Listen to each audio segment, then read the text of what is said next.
Hey, so thanks for clicking on our video. 𝗧-𝗦𝗛𝗧𝗧 here with Hobbyist Miner.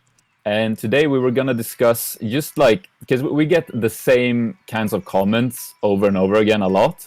And so we figured let's like get together on a video and answer some of the most frequently asked questions that we get in our comment sections. So as I said, I'm here with Hobbyist Miner. He's on this side. Hey guys, welcome. Yeah, this will be exciting. There's a lot of questions that seem to branch between all of our channels, and we all get them, and they're great questions. They're very common questions, and so we thought, let's just answer a few of them today. Yeah, let's go. So I guess most frequently asked questions that I get both on Discord and on YouTube is, how am I able to keep getting new GPUs? I'm sure you get this comment a lot too. All the time. Yeah. So do you want to take this or should I start? Sure, I'll start us off. So I think a lot of people compartmentalize buying a GPU parts with other computer parts. And unfortunately, it's a totally different monster. Like, you're not just going out and buying some sticks of memory or a hard drive off of Amazon or your other tech websites. That's not the case. The GPUs are super hard to come by, and you can't just get them anywhere, unfortunately. So I think there's two avenues to speak of. I'll speak more towards the secondhand cards because that's mostly what I shop.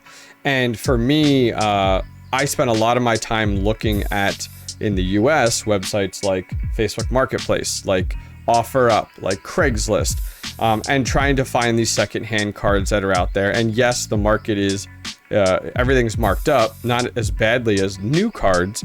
And you do need to do your homework and go through everything. But that is how I find my cards. I try to stay away from eBay, but more and more of my community is pushing me to try it out a little bit more. So I'm going to dabble a little bit more into that in the near future. Yeah, I think you make a great point. And like when it comes to buying secondhand GPUs, if you're looking at secondhand, like current gen GPUs, you're looking at scalped prices. And I think that's just the reality. But there is no problem mining on just like last gen GPUs, like, which is something both me and Hobbyist have done a lot, and they're great cards, they're efficient, they get good hash rates on like most algorithms, and that could be a great sort of avenue to go down if you're struggling to find current gen GPUs at reasonable prices.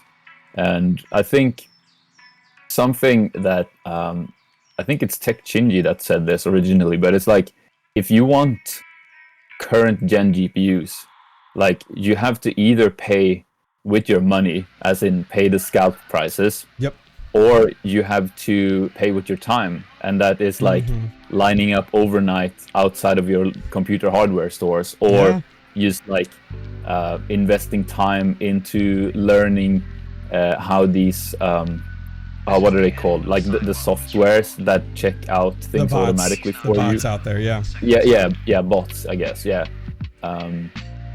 Or if you don't live in the US and you live in a slightly smaller country like I do, and this is how I've been able to get sort of current gen GPUs. Well, first of all, I've targeted like lower tier cards with like 1660 supers and stuff. Like they're not as sought after as like 3070s and 3080s. Oh yeah. But like what I do is I have like, I think 12 tabs open on my phone, just like the online shops for different computer hardware stores in my local area, and like I refresh them every 30 minutes, like all day, every day, you know. Wow. And once in a while something comes into stock, and it will be in stock for 3 minutes, and if I'm quick enough, I'm able to check it out. And that is how I've gotten the last 10 GPUs or something, I think. Yeah, well, that's the time that you spoke of. You spoke of either you pay the scalper prices or your time, and that's the way to do it. No, I think it's a great question, and there's all different avenues to go that route. So hopefully we did answer that one for these guys. Yeah, I hope so too. At least I hope it will get you a bit closer to getting a GPU or two. Exactly. All right, so next question is one that you've picked out. So do you want to read to us? Yeah, so this question comes in. I see this a ton on a lot of the videos I do, specifically on a certain card. So you get the card in, you want to test it out, you want to do some hash rate, test on it. And the question is, why can't I get the same hash rate as you in your video with the same overclock settings? So I'm going to let you first take this one, and then I'll take it. This question haunts me a little bit, I must say, because when I first started my channel, I did a lot of like overclocking videos and like hash rates testing videos. Yep. And like 9 out of 10 of my comments are like this. And the thing is, you have to realize each individual GPU is unique. And even if you have like the same exact version of the same card, it just might not take the same overclocks as my one or Hobbyist one. Sorry, the sky just opened up. Let me close the windows here. Oh, that's fine. No, I'll continue the conversation. So yeah, you're absolutely right. A good example is I just got in 3 1660 Ti's. Exact same make, exact same model, exact BIOS on them, and the exact memory on them. So in a utopian world, you would say, okay, great. These are all going to do, 30 some hash rate, whatever. Perfect. To a T, they're all going to do, 32, whatever. But in reality, that's not the case. Each card, as Seb had said, even though they're identical, will perform slightly different, will accept different overclock settings. And that's why we really like to push on our channels the fact of like, there is no cookie cutter overclock settings to use on every 580 or every 3060. It's like, yeah, these are some to get you started, but you need to, once again, invest your time into tweaking them, even down to the single numbers. We always talk about, getting down to 10 or adjusting it by 10, adjusting it by 5. You may see yourself adjusting it by 1, really getting down to that nitty gritty. And you have to remember that may change based off of the ambient temperature as well. So like 1 minute, it's this temperature and now it changes and, these settings don't work. So it's very hard to continue to push that of a, yes, you have the same card as I do, but these settings, you might get better settings than I do. Yeah, absolutely. And it's, there are also so many variables, like, just like you said, it can even be down to the temperature of the room. Yeah. That you get a slightly lower or higher hash rate. Not to mention things like memory manufacturer.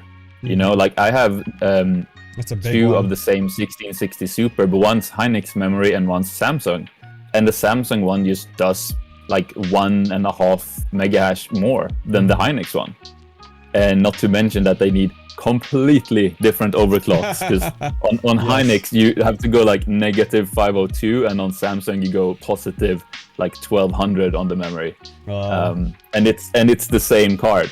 So if anything, that should show you that, yeah, like we can give you rough numbers that are the numbers that work for us, and you can apply those and they can be all right, they'll be better than stock. But if you want optimal performance out of your GPUs, you have to do the work of just overclocking them yourself, and look, push a little bit, see if you get a crash, push a little bit more, see if you get a crash, and once you hit the crashing point, dial it back by maybe 10 to 15%, and there will be usually where your sweet spot is.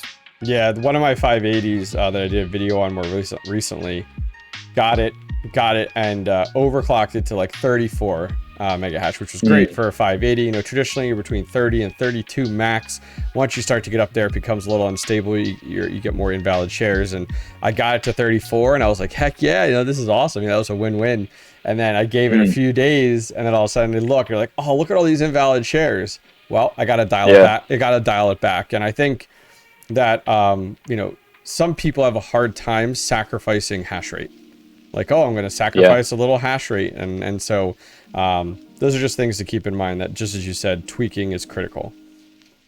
Absolutely. And something that I actually learned from Max Voltage is, if you're right on the cusp of what your card can handle, like overclocking wise, even if it's not getting invalid shares, you might actually notice that that card is not solving as many shares as the one next to it, because it is right on the brink of what it can handle.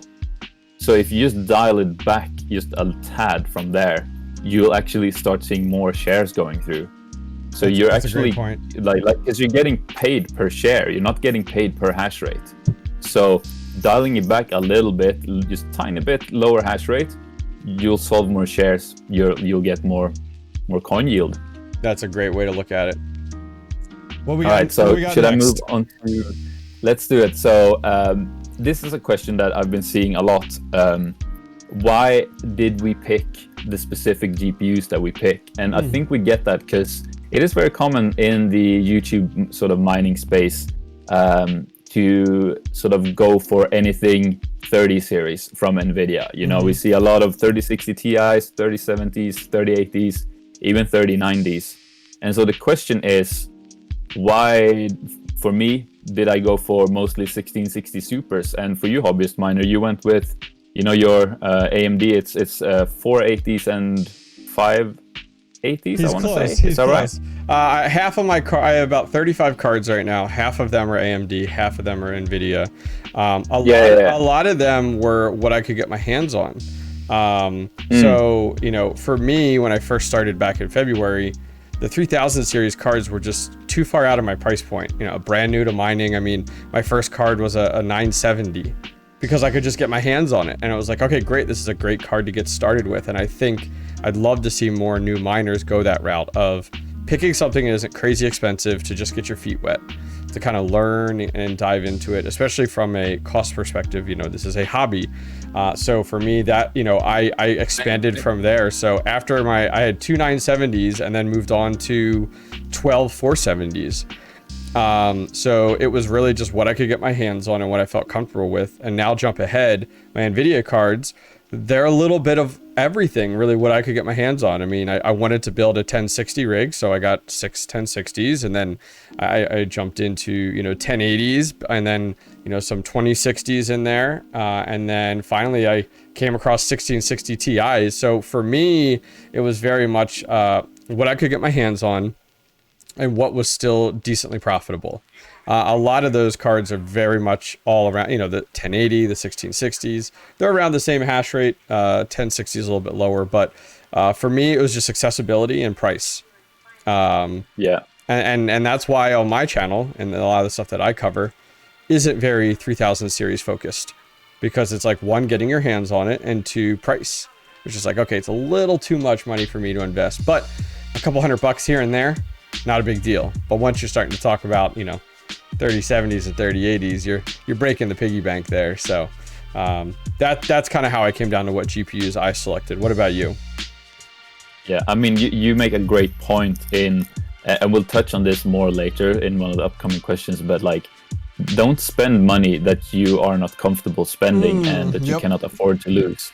And as for me, when it comes to well, I'm gonna keep talking about 1660 supers because I just love them so much. And the thing is, when you like look at them for Ethereum mining, they are getting the exact same efficiency, as in like hash rate per watt, as any of the like big boy cards. They're actually even a little bit more efficient than some of them. You know, you're getting that like 2 watts per hash rate ratio, which is amazing, like 2 watts per mega hash. And the thing is, cost per mega hash is better. So you can get about 3 1660 supers for the price of one 3070. But the 3070 is only about twice as fast on Ethereum mining. Yeah. So you're getting, you know, 3 times the hash rate that you, or is that math right? Anyway, whatever. No, you're if you were correct. to go, yeah, like if you were to buy a 3070, you get 60 mega hash, and for that same price, you can get 90 mega hash buying 1660 supers.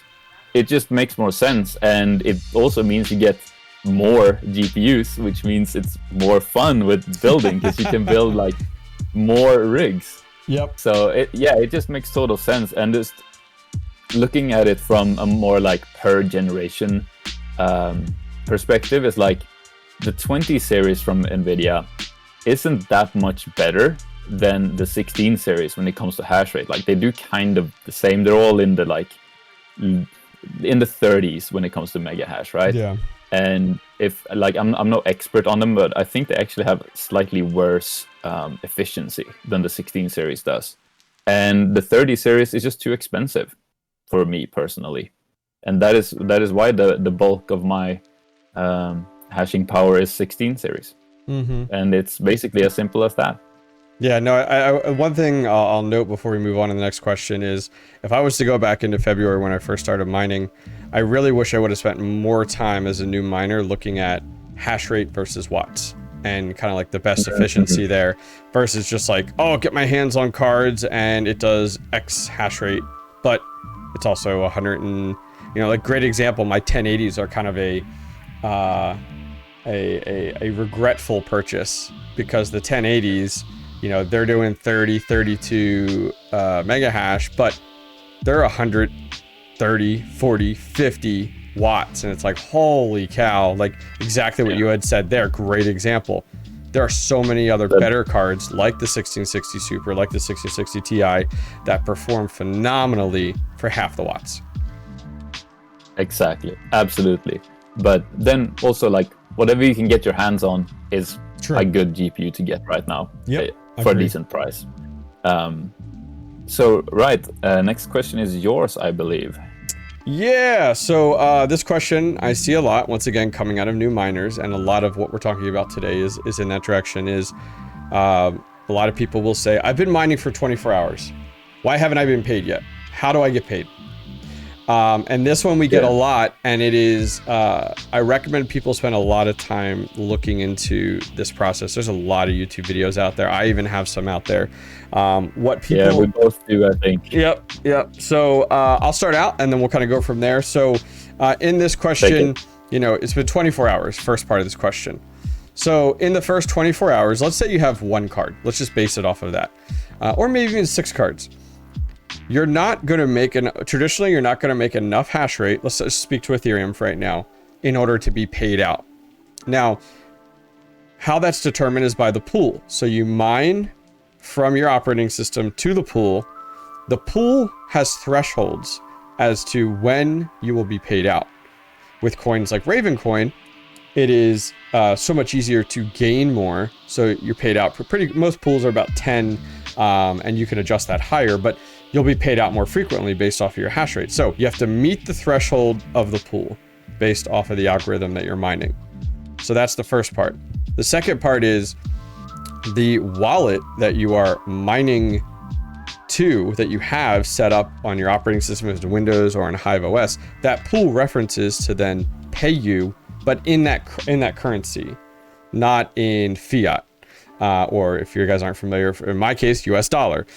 So that is at a high level from my perspective, how that works. What did I miss, Seb? What more can we add to this answer? I mean, I think you basically covered it. It's just the whole getting your head around the whole concept of like the part that the mining pool plays in this whole puzzle of like mining. So it's like, you know, you're starting the mining software on your computer, be it, you know, T-Rex Miner, Phoenix Miner, Team Red Miner, whatever. But that isn't mining.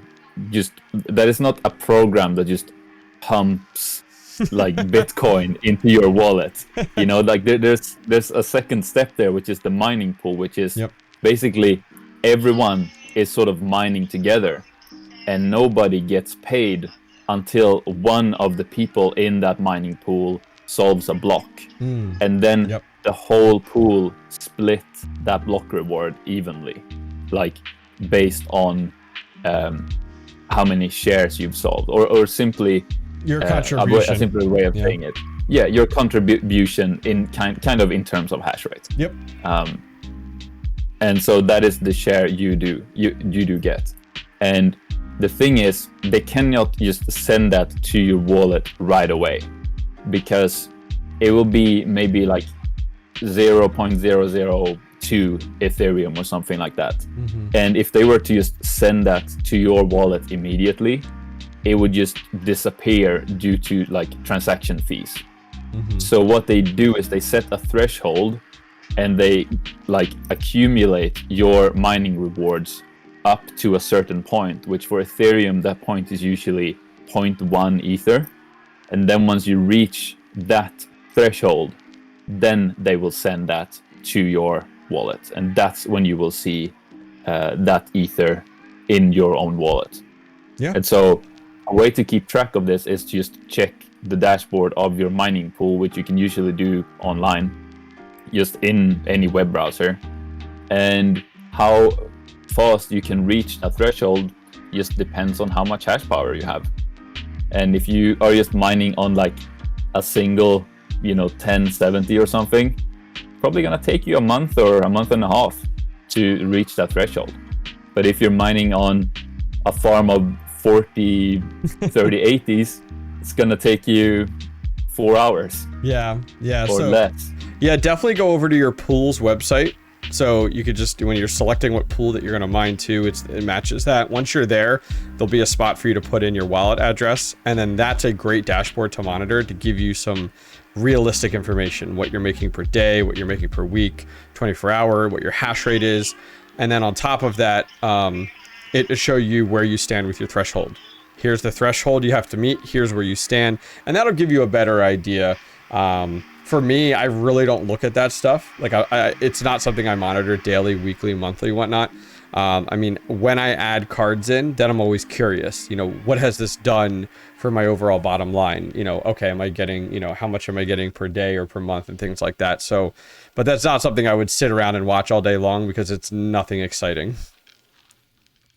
Yeah, exactly. Like you should probably not be looking at this on a daily basis of like, how much Ethereum am I getting? How much Ethereum am I getting? Just like put your GPUs to work, and like kind of what you get is what you get, and try not to stress about it and try not to obsess about it. Yeah, great. Enjoy the process. All right, should we move on to the next question here, which is one that I've picked. So the question is, should I wait longer to buy GPUs, like until the prices of GPUs have gone down? And what I'll say here, and I mentioned this already, never spend money that you cannot afford to lose, and never spend money that you do not really have and that you don't feel comfortable spending. However, should you wait for the prices to go down? Well, we don't know that the prices will go down. That is not a guarantee, like there might be, or I mean, it might at some point probably, but we don't know if that's going to be in 6 months or 6 years. Yeah. And you don't want to be there years from now when the prices finally go down and having missed out on all of these profits in the meantime because you thought, the GPUs were $100 too expensive. Because you would have made that $100 and more in those 6 years mining, And I think that's where I'll start us off. Do you have anything to add to that? Yeah, so I think a lot of people assume that when another generation of cards comes out, the previous generation is discounted.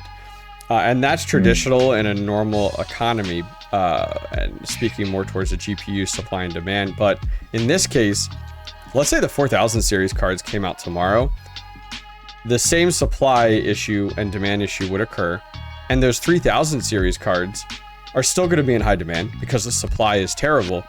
Great example, we're on our 3000 gen right now with NVIDIA. My 2080 that I bought 2 years ago, 3 years ago maybe, I forget when, is worth more now today, secondhand selling it, than what I bought it for. So the comment of waiting for prices to go down, prices went up, like, because supply and demand flipped. And so unfortunately, until GPU manufacturers can meet supply, which is not necessarily mining focused or gaming focused, based off of everything I've learned, it's raw material focused. All those capacitors, well, they can't meet the demand for your Tesla or for your Amazon Echo and all those things. So I don't see prices going down. No. Even some of these older cards, like, great example, when I started in February, I bought my 970 for $250, and then which is crazy US, and then turned around and I bought 12 470s in March for $120 each.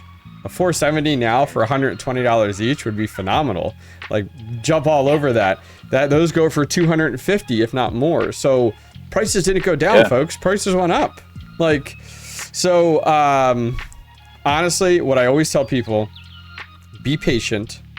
Look for those unicorns, those cards that you can nab up. I remember my best unicorn purchase that I nabbed up was I was able to get a 580 for $215.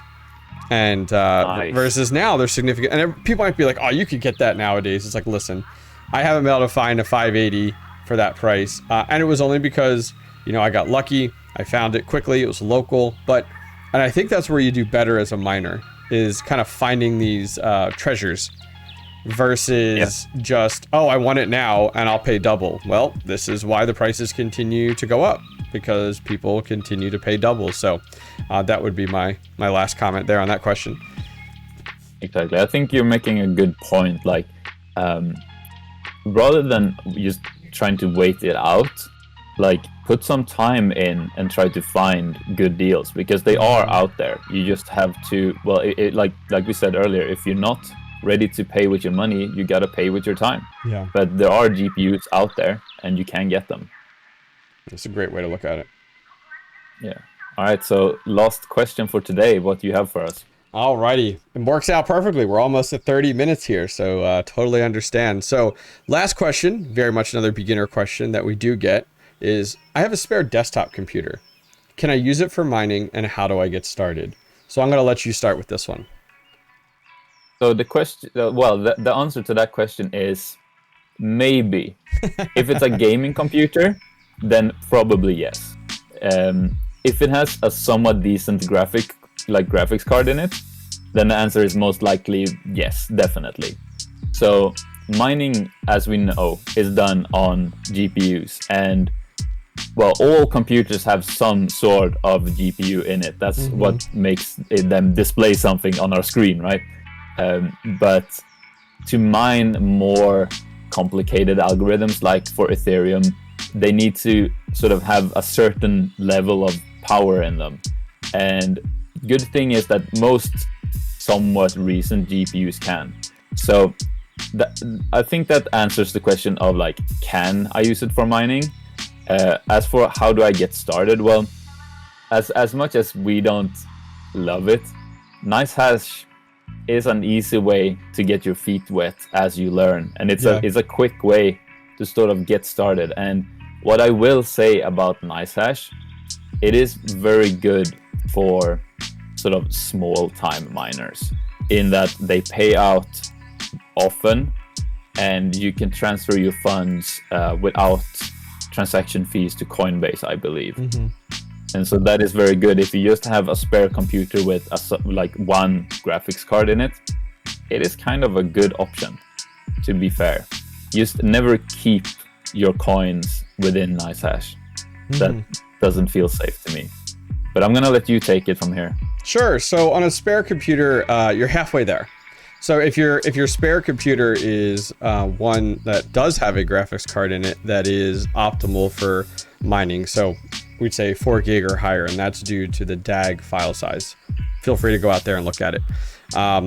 But if your spare computer doesn't have any graphics card worthwhile, you're still halfway there. You got a computer, you got CPU, you got heatsink, you got motherboard, memory, hard drive. So you're halfway there to your first rig. Your next step now is, okay, find yourself a graphics card that you can mine with. That is kind of your next step. And we talked about, kind of picking out your graphics card and how do we get a hold of cards previously in questions. And I do agree with you. People will go the route of NiceHash or unmineable. I do prefer NiceHash a little bit more than unmineable, but NiceHash is a great avenue to get started. It makes it simple and easy. It does all the work for you. You're not overclocking it. You can start and stop it when you want. So I do agree that's a good stepping stone. I think as you start to explore other avenues, what else can I mine with this? Or how can I tweak this more? Or what other coins do I want to do? And now you're taking it to the next level. Now you've gone from, hey, I got a spare computer with 1 GPU in it, and now I want to expand that. You could go a long way. I mean, people will keep a spare desktop computer and they'll throw in a PCI splitter, 1 to 4 splitter, and all of a sudden now they could support 4 out of that. Now, granted, power supply is definitely comes into question next, but you're halfway there if you got the spare computer, so don't undersell yourself is what I'd say. Yeah, absolutely. I think that wraps it all up in a nice little bow. Should we just call it there? I think it's a great place to stop on this one. If folks listening enjoyed this and you want to see more videos just like this between Seb and I, please leave a comment down below. Let us know, hey, do it again. You know, if this works out well for everybody, it's something that Seb and I can partner together on in the future again.